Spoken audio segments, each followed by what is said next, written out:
Sa lahat nga pala ng klase ng crabs, ito yung pinakamasarap no? Yung mga kakab.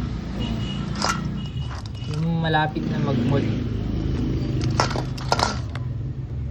Pakita ko sa inyo. Pag tinanggal mo yung ano niyan, makikita mo yung shell niya.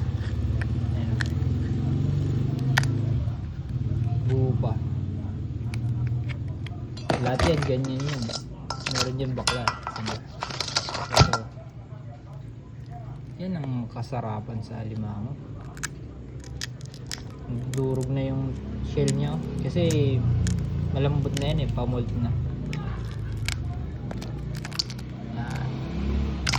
Lahat yan, puro kakab. Pag tinanggal mo, buong matatanggal yung shell niya. Bukas lutuin natin yan, mimiswa natin.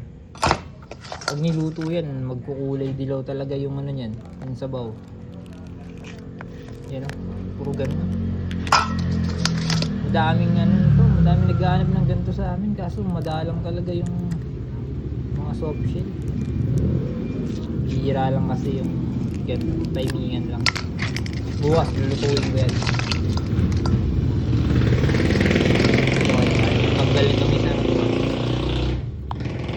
Ito, bukas na lang ito natin yung tanggalin. Basta ito, ayan, mga kakam. Sarap yan.